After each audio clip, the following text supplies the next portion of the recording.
A couple of months had gone by since the incident with Hard Hall, and winter had arrived on the railway. Since their plan had been discovered, tensions had been running high between the engines on the line. As expected, Hard Hall had immediately spilled the beans to the other engines loyal to British Railways, increasing their feelings of disdain and mistrust. Unfortunately, this was now affecting day-to-day operations. Your coaches are ready for you at the platform, King Richard.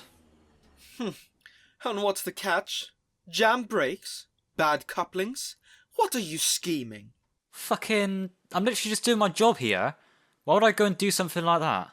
To make me look bad, of course. It wouldn't be surprising at all, knowing you and your group of cretins' track record. Whatever you say, Richard. That's King Richard to you, shunter. Whatever. Fuck old twat. Do you want your train delayed or not? You're supposed to depart in a few minutes, so unless you want to explain to the station master why you're late, I suggest you get moving. Mark my words, if I so much as slip during this run, I will be reporting you to the staff. Yeah, well, everyone can have performance issues, even at your age, so don't feel too ashamed. Why, I never...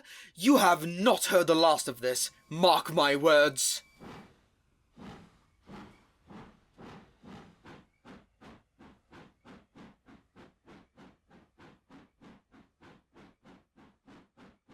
This shit is getting on my nerves. It's just been getting worse and worse since Hart fucked everything up. You can barely even move without being interrogated by those fucks. You don't say. I had to explain 5 times over to Russell why he had to take my train due to my cylinders needing inspection. He kept banging on about how I've sabotaged the train and how I'm trying to make him look bad. The yardmaster had to literally force him out of the shed before he took the damn train.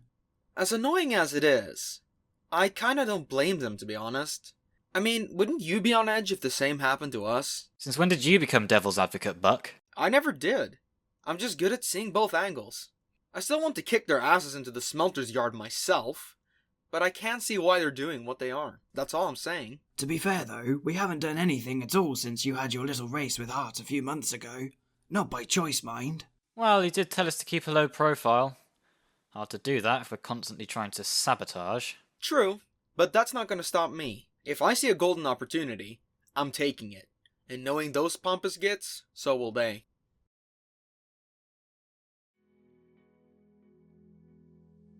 Meanwhile, at the other end of the line, Mr. Start had been busy with his new little side project. While his main focus should have been divided between running the line, the eastward branch, and finalizing the planning for the dock branch, he had instead found himself working alone at Grimstead Station on the old abandoned branch line whenever he had the time, finding the manual labor quite soothing, even in the cold winter air.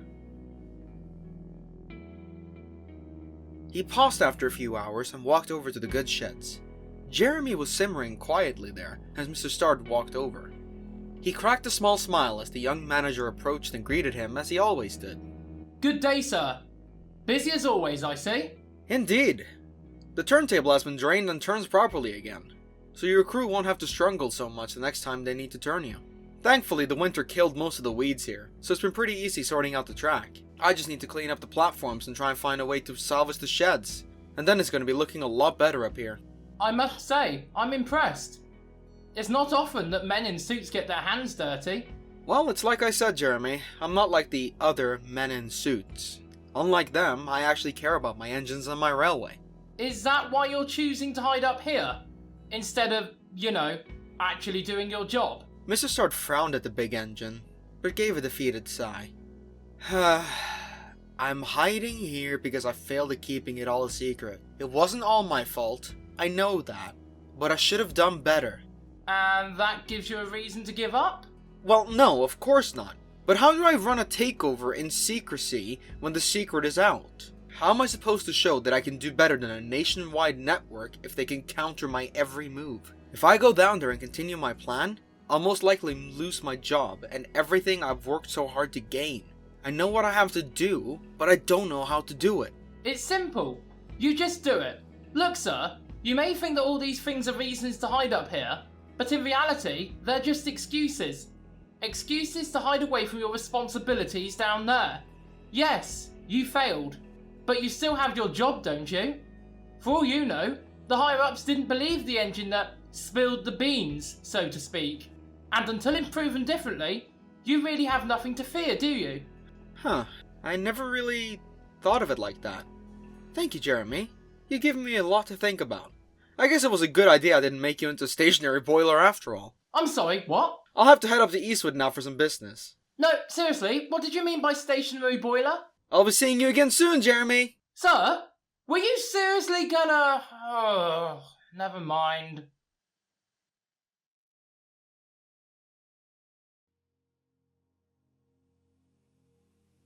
As the days went on, the tension between the engines only worsened. Those that had been on the receiving end of the sabotage attempts were constantly hounding the engines that they thought were loyal to Mr. Start about anything they were doing. This led the Start crew to retaliate with verbal abuse, sprouting many arguments between the two sides which caused issues for the operations of the railway.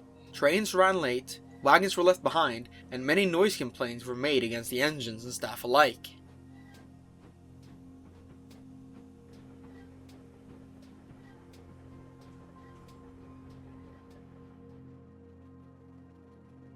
The engines not loyal to Mr. Start had had enough of this, and had gathered one day at Manifel to try and discuss a way to get back at the Start crew once and for all. I've had it up to my funnel with the attitude of these engines. Every day they get more snappy and rude about our questioning. I mean, they literally sabotaged our trains. Do they expect us to just forget about that? It certainly seems like they do. I mean, their antics got poor Gregory here sent to the works twice, for goodness sake. The poor lad was just trying to do his job, and I imagine he was targeted solely for being a British Railways design.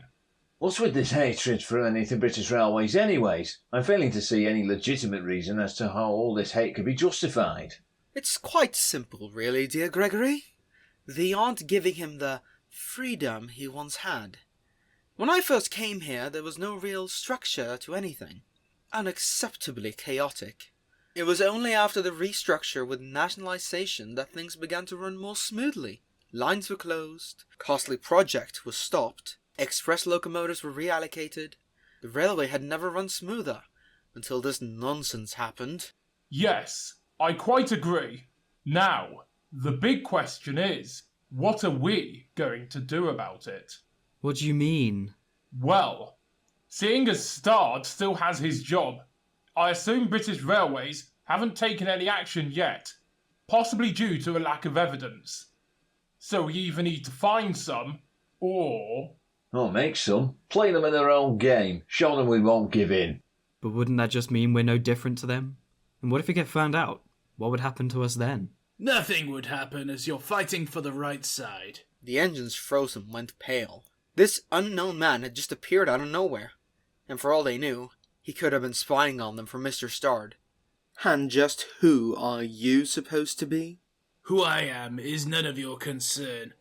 All you need to know is that I sit on the board of British Railways, and this act against us that 7907 brought to our attention has left me quite upset. Hence why I'm here today. Oh my! I'm so sorry for not greeting you properly, sir. How may we be of service to you? The man waved his hand. No need for the formality. I'm not here to have my bottom kissed. I'm here because we have received multiple reports of delays and complaints made against this line over the last few months. Several of them concerning all of you here. Does anyone care to explain themselves? Well, sir, we're all sceptical about the trains we were given after this whole ordeal. Any change in the roster just looks suspicious now due to everything that's happened. So, whenever we have one of the ones we know are working for Mr. Stard readying our train, we question them on what they are doing to see if they're lying to us or not. And whenever we question them, they start verbally abusing us, leading us into arguments that tend to get out of hand. This is why we have delays and lose focus on our work. I see. Well, I'm going to need you all to put an end to that immediately. But, sir, surely you understand why we do it. We can't even trust our own shunters to do their job right. It's nerve-wracking just to be coupled up to a train these days. Yes, I do understand this. Quite well, actually. But that doesn't change the fact that your questioning instigates the whole argument to begin with. The delays and forgotten wagons reflect badly on us, on a financial and publicity level. But then what will happen if we get sabotaged again? Won't that reflect even worse on the numbers? Possibly, but seeing as we have very little in the way of proof against Mr. Stard, We kind of need those acts of sabotage to happen. Wait, you want us to let them sabotage us? But that makes no sense. Wouldn't it be better to retaliate? Retaliation has its part in this, yes, but it has to happen at precisely the right time. And unfortunately, the pieces of the puzzle aren't yet in place to make it happen. What we need is someone on the inside of Stard's operations. A mole, if you will. Once we have that in place, they can feed us information on when and how to counter any attempts of sabotage. If all goes to plan, Mr. Stard will get desperate, lash out, and make a big mistake. And that is how we will get him. It's an interesting plan for sure. But won't we be reprimanded for all of this? If our trains get sabotaged, we will be considered at fault, will we not? You and anyone working with you will be given a certain degree of immunity, so long as you follow every command that we give you perfectly. But if any of you so much as put a rivet out of line, you will be taken off the roster and sent to a one-on-one meeting with the Cutter's Torch. Do I make myself clear? Loud and clear, sir. Don't worry. We are loyal to British Railways through and through. We will follow your orders to the letter. Indeed. All you have to do is say the word. The engines murmured in agreement. Russell, however, remained quiet. Very well. You will hear from me soon. Until then, do your work as you normally would and gather as much intel as you can without giving anything away. I will give the order when it is time to act.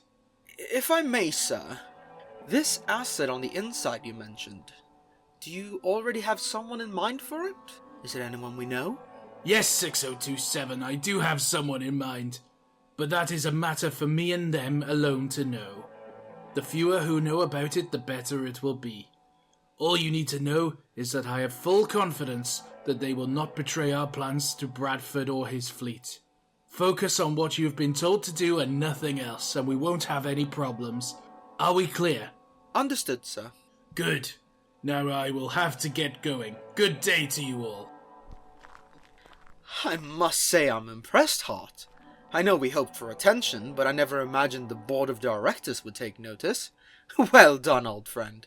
I must say, I'm quite impressed myself. I never thought that I would ever get to meet someone with such a highly respected position within British Railways. And he knows who we are and wants us to work with him as well. It's going to be such an honour. At this point, King Richard had noticed the silence from Russell. Looking over at the heavy freight tank, he could see that he was thinking hard. Is something the matter, Russell? You've been awfully quiet throughout all of this. Sorry, chaps. Just deep in thought. I can't help but feel like we've just made a deal with the devil. What on earth do you mean? That man gave us the opportunity we needed to make British Railways proud. How can that be measured up as making a deal with the devil? I don't know, Hart. I've just got a bad feeling about it, that's all. Besides, I don't care who runs the bloody network. I just don't like Stard and I want him gone. And British Railways have just given us a golden opportunity to do just that. Even you can't deny that. No, I can't really. We're all in this together, Russell. We stand by those loyal to our side. So long as you help us, nothing bad will happen to you. Yeah, I guess so. Alright, I'm in. Good. We can't have anyone half committed. On an unrelated note, who do you think will be spying on the Star lot then? It can't be one of us. They already know we aren't loyal to him. I don't know, and I don't want to know. He said it's for the best if we didn't, and I believe him. I just hope he's made the right choice. And whoever it is knows what they're doing.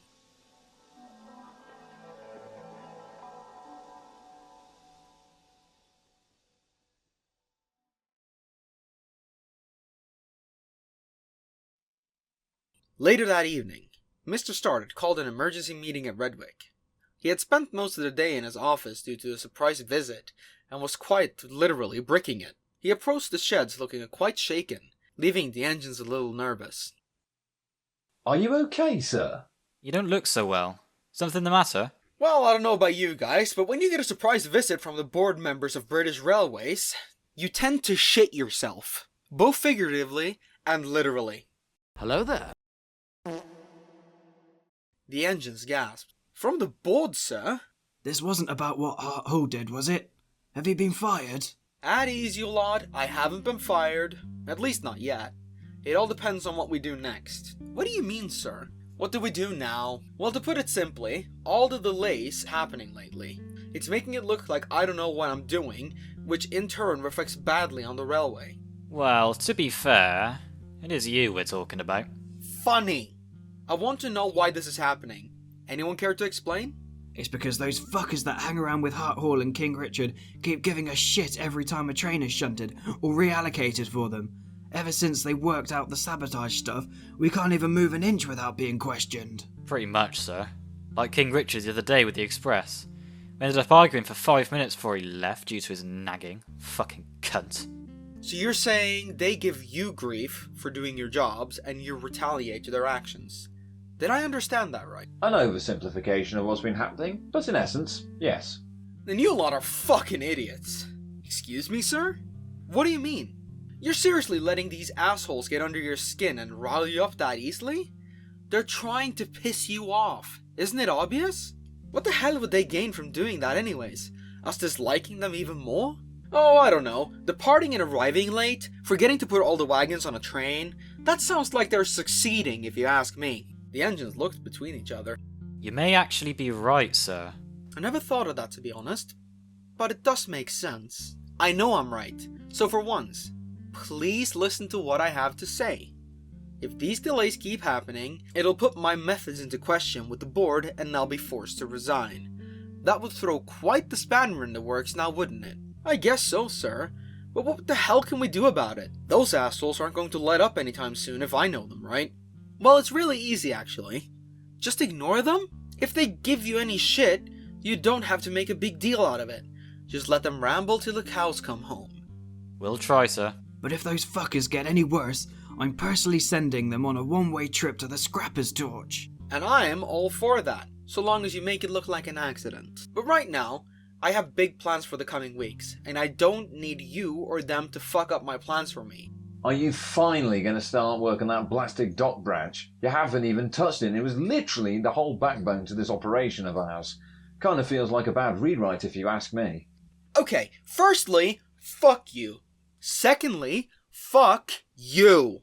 And thirdly, no. It's got nothing to do with the branch, as the guy designing it for me is busy with whiskey and rum at the moment. But that's beside the point. What I'm actually doing is planning a non-stop express from Redwick to London. Something to build up some more subtle support for our work here. But it's gonna have a tight timetable. So I want it to be hauled by my most modern locomotive for its first trial run. You mean me, sir?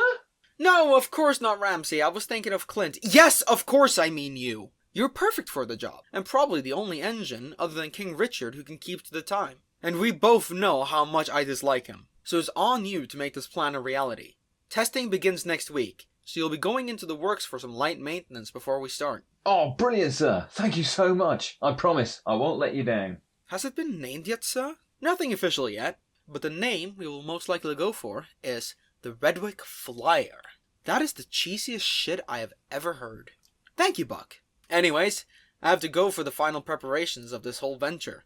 Have a good evening, engines. And remember, no more of this bullshit. Mr. Stard walked off, leaving the engines to talk among themselves well into the night.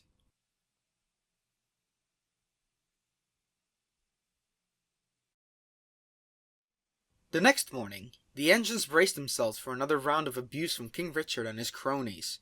But to their surprise, however, it never came. In fact, they noticed that the BR loyalists seemed much more civil in general, only really slipping into their usual habits when egged on by the others.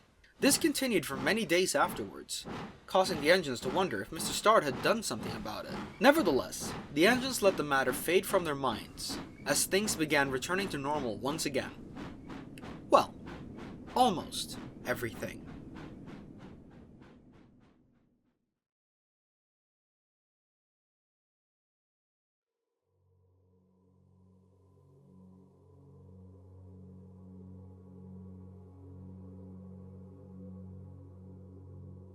So, we're clear on the plan then? I believe so, yes. You want me to get close to Stard and his crew, I pass you word of any scheme he plans, and then when the right levers are pulled, you take him out. Correct. You ask an awful lot of me. I don't associate with him or his fleet for a reason, as I think you know.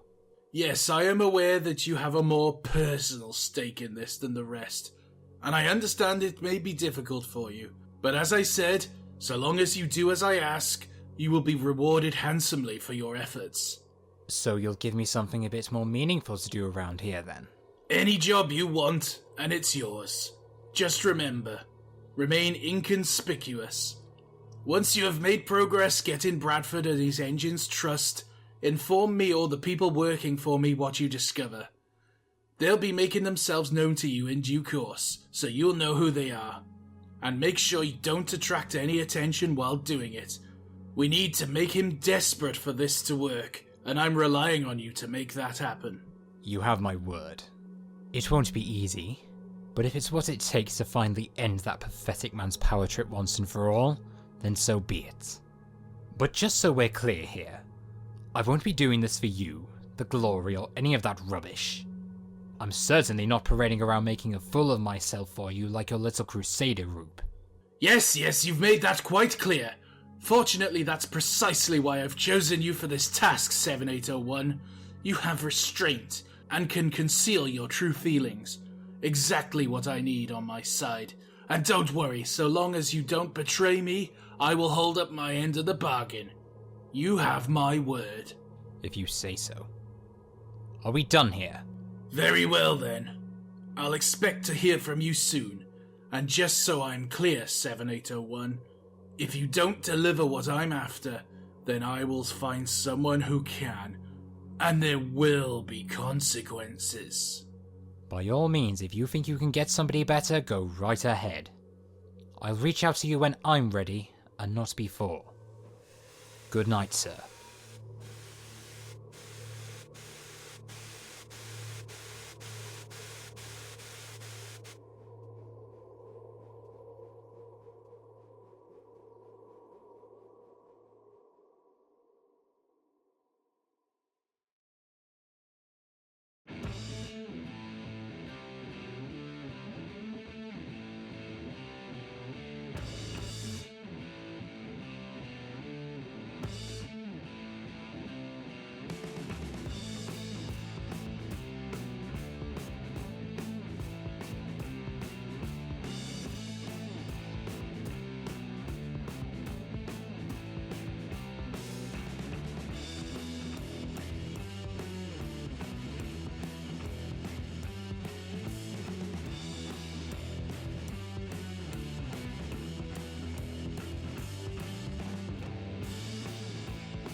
Great thing about me doing these lines is I just pressed Control F on your script and then searched the word dick, and it gives me dick. So there might be something in that. But either way, here you go, Mr. Dickinson's. And this act against us that John. I'm here because we have received multiple... Please press 1 for English.